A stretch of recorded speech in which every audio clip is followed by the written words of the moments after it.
आपके सामने एक बेबाक राय देना चाहता हूं। आखिर सरकार अपने ही देश के किसानों के लिए कीलों का प्रयोग क्यों कर रही है? ये बात अभी भी मेरे समझ में नहीं आती। किसानों का देश है, सरकार उनकी है, चुनी हुई सरकार किसानों की है। प्रजातंत्र में सबको अपनी बात रखने का हमेशा अधिकार था, है और रहेगा।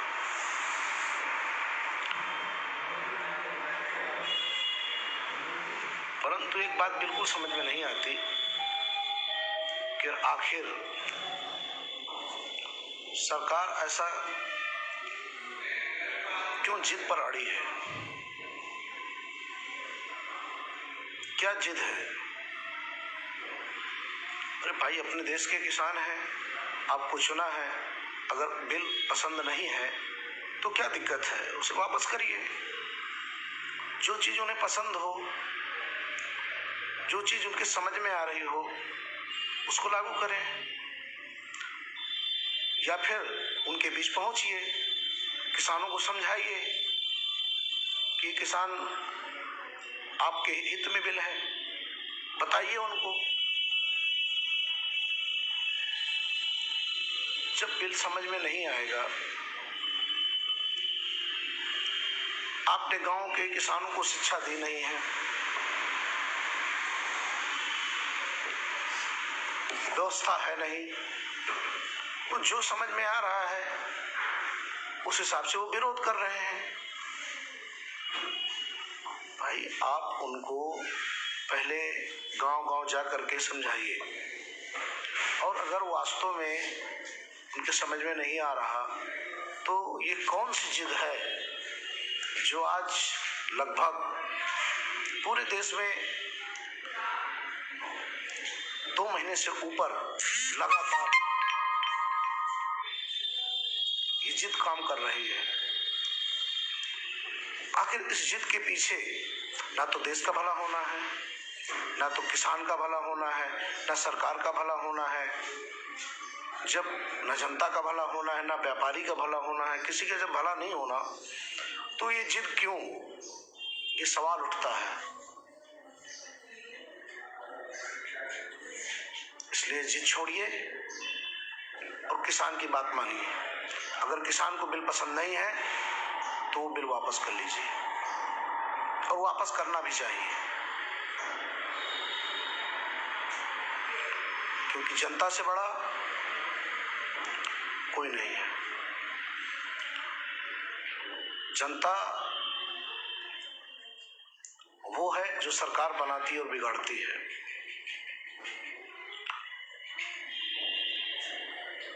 तो जब जनता को पसंद नहीं है बिल, तो क्यों थोप रहे हैं? बंद करिए और उन्हें बताइए, भाई अगर आप जबरदस्ती थोपना चाहते हैं तो उन्हें इसके गुण बताइए ना, किसमें ये अच्छाई है। गांव-गांव जाइए, बताइए उनको कि नहीं, इस बिल के ये गुण हैं, इसमें ये अच्छाई है। भाई, किसानों को पसंद आएगा तो विरोध बंद करेंगे। उन्हें समझ में नहीं आ रहा और आपकी जिद आड़े आ रही है। आखिर जनता के हित में ये जिद कैसी? ये बात समझ में नहीं आती। जब सरकार उनकी, सरकार तो जनता चुनती है ना। आप लोग ही बताएं, बहुत सारे मेरे मित्र हैं जो लाइव जुड़ गए हैं, आप लोग ही बताएं कि जब जनता का हित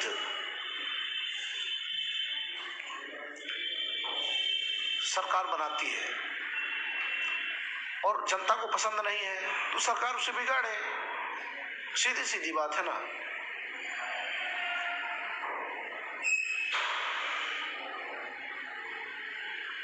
क्योंकि ये डिक्टेटरशिप सरकारें नहीं है, ये चुनी हुई है, जनता की सरकारें हैं। जनता ने बनाई है। जो शक्ति आप पर निहित है वो जनता ने दी है, और जनता के लिए आपने रोडों पर किले बिछा दिए हैं। उन किसानों के लिए जो देश में अन्न उगाता है, जो देश में गरीबों का पेट पालता है अपने इस अनाज से। मुझे तो नहीं लगता कि सरकार को अब ये डिक्टेटरशिप और करना चाहिए। बिल्कुल मैं किसानों के पक्ष में हूँ। पहले भी मैंने कहा है कि अगर किसानों को बिल पसंद नहीं है तो सरकार को इसे तुरंत वापस कर लेना चाहिए, किसी बगैर जोर जबरदस्ती के। क्योंकि जिस तरह देश में धरना प्रदर्शन पिछले दिनों हुए, उपद्रव हुए, उससे देश की हानि हो रही है, किसानों की हानि हो रही है। 120 किसान मर गया, 50-60 ठंडी खा के बुजुर्ग मर गए, लगभग 150 से ऊपर किसानों की मृत्यु हो गई। इसका दोषी कौन है? ये भी हमें विचार करना पड़ेगा। उसका दोषी कौन है? कहीं ना कहीं हमारी व्यवस्था में दोष है। इतना बड़ा उपद्रव हुआ, कुछ लोग नेता कह रहे थे खालिस्तानी घुस गए, ये घुस गया, वो घुस गया। ठीक है भाई, खालिस्तानी घुसे, दंगा हुआ, तो उसके जिम्मेदार कौन है? कहीं ना कहीं उसकी जिम्मेदार हम आप है ना, सरकार है ना। हमारे पास सरकार के पास सीबीआई है, सुरक्षा एजेंसियां हैं, तमाम ऐसी एजेंसियां हैं। खालिस्तानी कैसे घुस गए? नहीं घुसना चाहिए ना। अगर घुस गए तो लापरवाही किसकी है? हमारी आपकी लापरवाही है। तो किसानों की बात मानने में कोई बुराई नहीं है भाई। हमने बिल किसके लिए लाए हैं? किसानों के लिए लाए ना। और वही किसान अगर वो बिल मानने के लिए तैयार नहीं है तो हमारे बिल का क्या मतलब है? आप ही बताइए।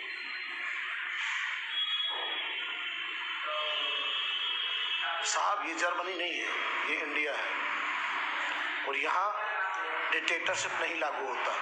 यहाँ पर जनता की व्यवस्था लागू होती है। जनता की हुई सरकारें हैं तो जनता के हित के बारे में सोचना चाहिए, और जो जनता के हित के बारे में नहीं सोचेगा वो निश्चित तौर से चंद साल, 5 साल ही रहेगा, और उसके बाद अपने आप जनता उखाड़ कर फेंक देती है। इसलिए किसानों की बात सुने। सभी लोग जो भी लाइव जुड़े हों, कोशिश करें कि शेयर करें। ये बात दूर तक जानी चाहिए, पहुंचनी चाहिए।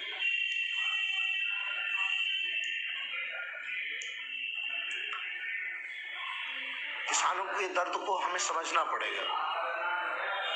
अगर मैं भी एक किसान का बेटा हूं, मेरे घर में भी खेती है,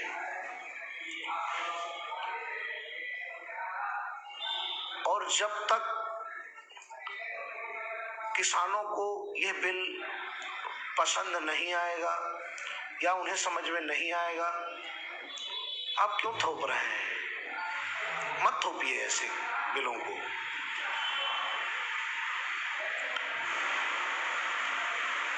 भाई जनता से राय लेना, आपके पास इतने संसाधन हैं कि आप जनता से, किसान से, सबसे राय ले सकते हैं, और राय लीजिए। अगर जनता इस बिल को नहीं चाहती तो इस बिल को थोपिए मत, इसको हटाइए।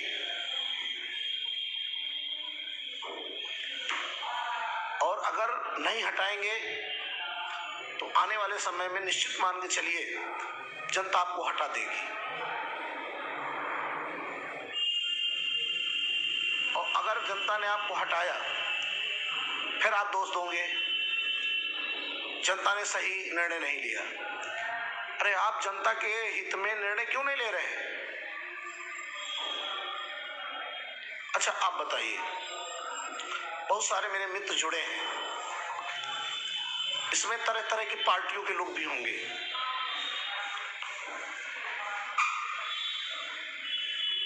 क्या जो बाबा रामदेव जी ने कहा था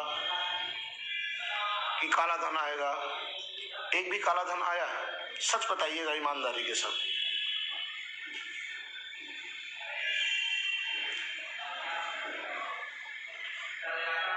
सच बताइए, जब काला धन नहीं आया, और पहले आप देख लीजिए अन्य सरकारों में या किस जो भ्रष्टाचार था, क्या आज कम है?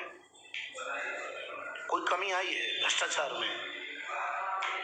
एक छोटे से जिले को लेकर के देख लीजिएगा, आपको सच का अंदाजा चल जाएगा। झूठ बोलना और जयकारे लगाना ये अलग बात होती है, अपनी पार्टी की पैरवी करना ये अलग बात होती है। सच बोलने के लिए हौसला चाहिए, दिल चाहिए और औकात चाहिए। सभी लोग सच नहीं बोल पाते, और जो सच बोलते हैं वो किसी की पिछल्लूगिरी नहीं करते हैं। मुझे किसी पार्टी से कोई लेना देना नहीं है। सच में मैं आज बेबाक में बता रहा हूं, मैंने अभी तक सिर्फ भारतीय जनता पार्टी को वोट दिया है, परंतु लगता है कि अगर यही रवैया रहा किसानों के प्रति, व्यापारियों के प्रति, जीएसटी लागू हुई,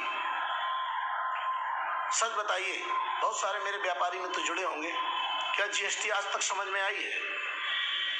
सच बताइएगा, ईमानदारी के साथ बताइएगा, दिल खोल के, क्या किसी को जीएसटी समझ में आई? आज भी व्यापारी बड़ा हतप्रत है। चलिए ठीक है।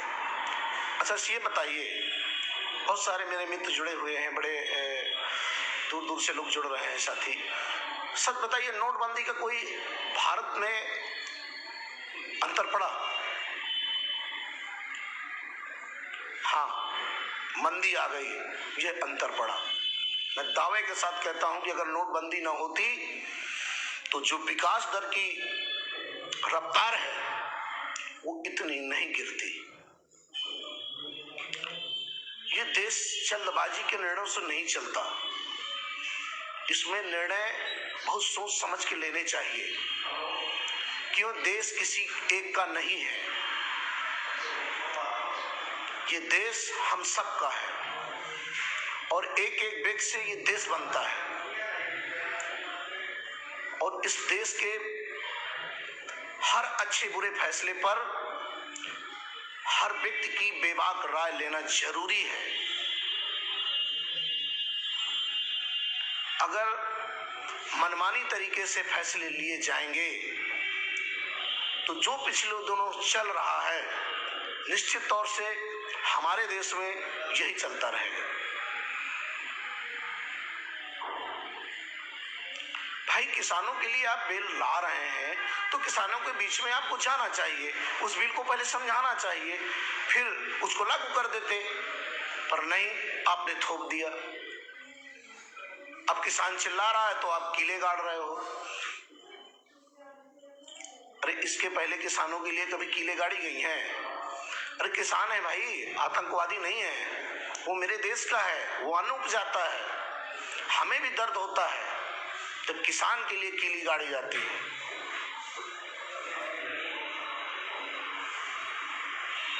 सत्ता में इतने मस्त हो जाइए मत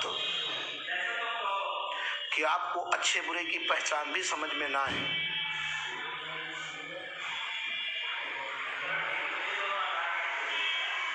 बहुत सारे आपके पार्टी के लोग भी होंगे जो इस फैसले से बहुत परेशान और हैरान होंगे, पर चूंकि वो आपकी पार्टी के हैं, दबे हुए हैं आपसे, कहीं ना कहीं आपके पद के तले दबे हुए हैं, इसलिए हो सकता है वो आपसे नहीं बोल पा रहे हों।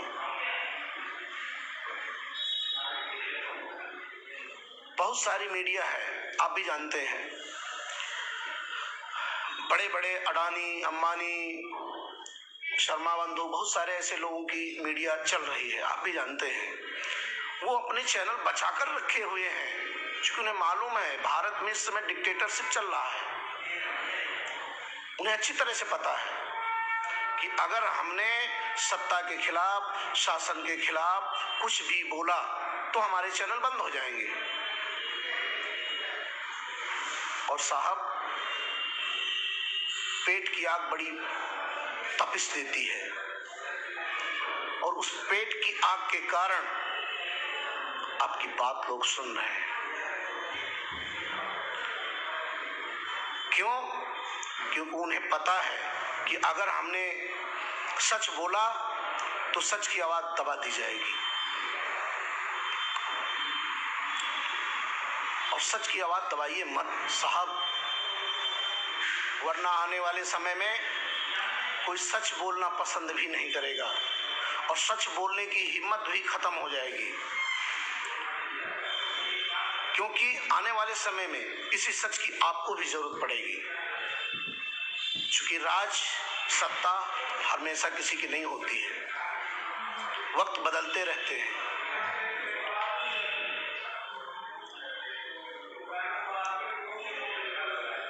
तस्वीरें बदल जाती हैं, बस शीशा वही रहता है। तो जनाब, सोचिए और विचार करिए कि आप किसानों के हित पर फैसले लीजिए।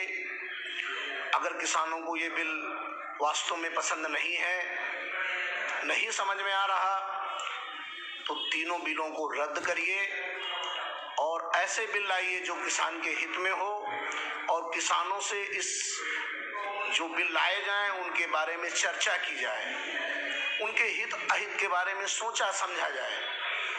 क्योंकि अगर देश का किसान बीमार रहेगा, परेशान रहेगा, तो देश का भला कभी भी नहीं हो सकता। मैं मंडियों में घूमता रहता हूँ, ये बांदा जिला से हूँ मैं, और अपने जिले की मंडियों में मैं घूमता रहता हूँ। बहुत बुरी हालत है किसान की। एक एक किसान अपने धान को बेचने के लिए महीनों से ट्रैक्टर ट्राली किराए पर लेकर के पड़ा हुआ है। जरा जनाब वो दर्द समझिए उनका। खाद के लिए, बीज के लिए उसे कितनी तकलीफें उठानी पड़ती हैं। जरा साहब झांक कर देखिए। आप तो वहां सत्ता पे बैठे हैं और सिर्फ आदेश सुना देते हैं। हम लोग पत्रकार हैं साहब, हम जाते हैं मंडियों में, देखते हैं किसानों का दर्द और आपके अधिकारियों से कहते हैं, परंतु आपके अधिकारियों के कानों में जूं तक नहीं रेंगती साहब। यह किसानों की हालत है।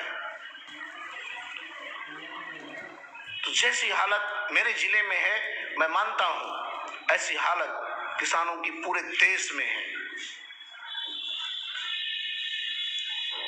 फिर भी आपको दर्द नहीं आता, फिर भी आपको वेदना नहीं होती, आपको दुख नहीं होता। अन्नदाता अपने हक की लड़ाई लड़ रहा है। वो फसल जो पैदा करता है, जरा कल्पना करिए, एक पानी बनाने वाली बोतल कंपनी, एक पानी बनाने वाली बोतल कंपनी, उसकी प्राइस और कीमत, ये पानी है, इस पानी के उसमें लिखा होता है 20 रुपया। वो कंपनी बनाने वाली इस पानी की कीमत को 20 रुपए लिख देती है और जो भी खरीदता है उसे 20 रुपए में खरीदना पड़ता है। औकात नहीं है कोई 19 रुपए में इसको ले ले। परंतु वही किसान जब अपनी फसल बो के तैयार करके और मार्केट में लाके खड़ा करता है, उसकी कोई कीमत नहीं होती है। हमारे बांदा में, मैं बता रहा हूं आपको, सच्चाई बता रहा हूं, 1200 में भी धान बिका है, 1300 में भी धान बिका है, 1400 में भी धान बिका है और 1500 में भी धान बिका है। 1200 में वो किसान धान बेचने के लिए मजबूर हुआ है जिसके घर में खाने को नहीं है। वो इंतजार नहीं कर सकता जनाब कि 2 महीने आपका इंतजार करके और आपके उन सड़ी व्यवस्थाओं पर जो मंडियों में 2-2 महीने लेट करके और इंतजार करके व्यवस्था करना पड़ता है। नहीं था उनके पास व्यवस्था, इसलिए उन्होंने जल्दबाजी में 1100-1200 रुपए में बेचा। सच बताएं, उनकी लागत नहीं निकलती, जो उन्होंने लगाया है वो उनकी लागत नहीं निकलती। तो सर, किसान के दर्द को समझिए, किसान की बात को समझिए।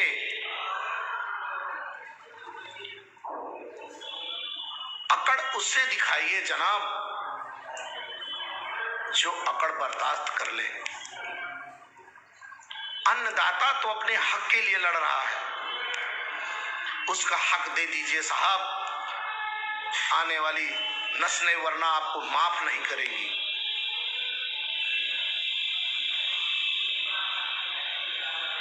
अन्नदाता से अकड़ मत दिखाइए।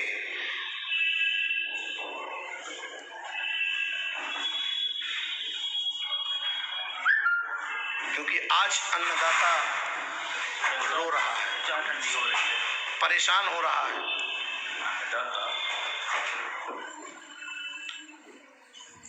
मेरी सभी लोगों से यही गुजारिश है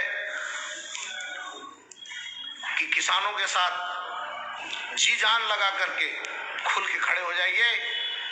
ये उनके अधिकार की लड़ाई है। जय हिंद, जय भारत, जय जवान, जय किसान।